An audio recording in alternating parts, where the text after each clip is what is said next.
Fiera di San Gregorio, siamo con il padrone di casa Luciano Fregonese, sindaco di Valdobbiadene. Allora, dicono che la pioggia porta male, non è vero? Fiera bagnata, fiera fortunata. Ma la pioggia serve. Ce ne siamo accorti l'estate scorsa che abbiamo avuto problemi di acqua, quindi ben venga la pioggia, ci si adegua. Oggi, nonostante la pioggia, le persone ci sono. Domani sarà una bella giornata, quindi a tutti coloro che oggi non potranno venire, insomma, li aspettiamo domani nell'Antica Fiera San Gregorio. Allora, tante edizioni, ma sempre sul filo della tradizione e dell'identità, perché la modernità si sposa con l'identità e le tradizioni. Ma certamente tradizione e innovazione è il tema pregnante anche quest'anno dell'Antica Fiera San Gregorio, la tradizione agricola e l'innovazione tecnologica.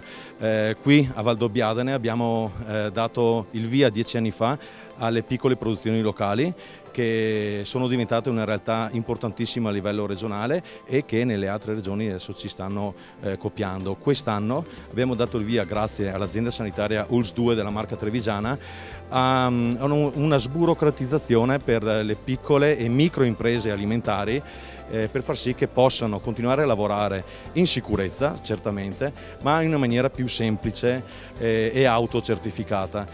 Questo perché si vuole far sì che l'economia agricola, ma anche l'economia turistica e ricettiva, possa veramente avere sviluppo nel nostro territorio, perché è un'economia importante che è diffusa a molte famiglie e può creare, lo sta facendo, creare un reddito importante, un benessere per la nostra collettività, benessere che poi porta al mantenimento del nostro patrimonio ambientale e paesaggistico, quindi la sostenibilità economica, sociale e ambientale. Allora, un territorio vasto, quello di Valdobbiadene, abbiamo la montagna, abbiamo tante produzioni, il Cesen, quindi l'invito è agli amici da casa di venire davvero adesso con la bella stagione a sfruttare queste bellezze. Certamente vi aspettiamo, abbiamo un territorio molto vasto, dal fiume Piave al monte Cesen, abbiamo 7 aree SIC e ZPS, il 48% del nostro territorio è montano con dei sentieri di percorsi fantastici.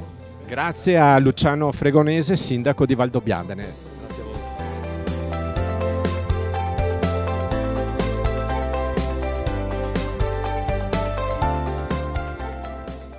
Apertura della Fiera di San Gregorio con il governatore Luca Zaia. Allora, una bella realtà, qui il governatore è di casa. È una bella realtà, è magnifica realtà, è un presidio identitario di innovazione e di economia, è una grande fiera e soprattutto con questo corollario della confraternita del Prosecco e di un vino, insomma, che è inutile nasconderci dietro al dito, è un vino che oggi ha la ribalta internazionale e ci piace ricordare che questo territorio è il territorio del Prosecco. Allora, è stato fatto tanto, Presidente, la Regione è sempre presente a fianco dei produttori di vino, ma anche al settore dell'agricoltura. Sì, noi siamo una regione che è la seconda regione d'Italia per l'agricoltura, abbiamo circa 47.000 imprese, e 6 miliardi di fatturato, 350 prodotti tipici, ma ricordiamo anche la necessità di dire che questa agricoltura cresce di qualità, non ultimi i vini, siamo i primi produttori nazionali di vini con oltre 11 milioni di ettolitri e 52 denominazioni. La prima denominazione che abbiamo è il Prosecco come dimensione ed è anche la prima DOC del mondo, cioè la prima denominazione, scusi, del mondo. Siamo arrivati a mezzo miliardo di bottiglie e abbiamo superato lo champagne. L'identità è sempre importante in un mondo che chiama alla globalizzazione. Sì, perché identità vuol dire essere legati alle proprie origini, al territorio e abbiamo capito che la promozione passa attraverso la promozione del binomio prodotto-territorio. Un prodotto di qualità senza un territorio di qualità non vale nulla. Grazie al Presidente della Regione Veneto Luca Zaia.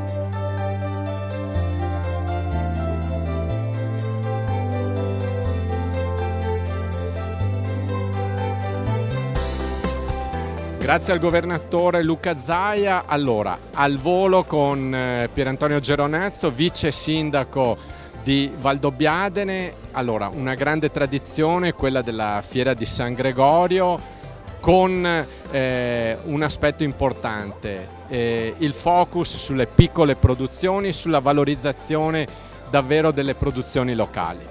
Sì, mi ripeto in base a quello che ho già detto all'inaugurazione, ringrazio la Regione Veneto e le AULSS della provincia di Treviso per la semplificazione che hanno fatto, perché hanno fatto in maniera sperimentale, l'abbiamo presentato per la prima volta in forma pubblica qui a Valdobbiadene, la eliminazione del manuale HACCP per le piccole imprese. Come già fatto per le piccole produzioni locali, hanno esteso anche a tutte le piccole imprese, quelle con meno di 10 dipendenti e con un fatturato inferiore ai 2 milioni di euro, la possibilità di eliminare il manuale HACCP, sostituendolo con il manuale delle buone pratiche.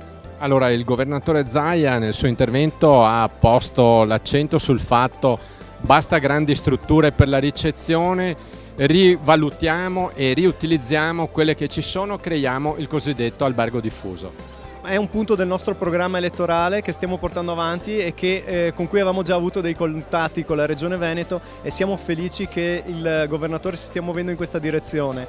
Valdobbiadene in questi ultimi anni ha avuto crescite a doppia cifra delle presenze turistiche sul territorio e grazie a questa modifica potremo sfruttare tutti i casolari che abbiamo all'interno delle aree evitate come punti di ricezione turistica. Grazie a Pier Antonio Geronazzo, vice sindaco di Valdobbiadene.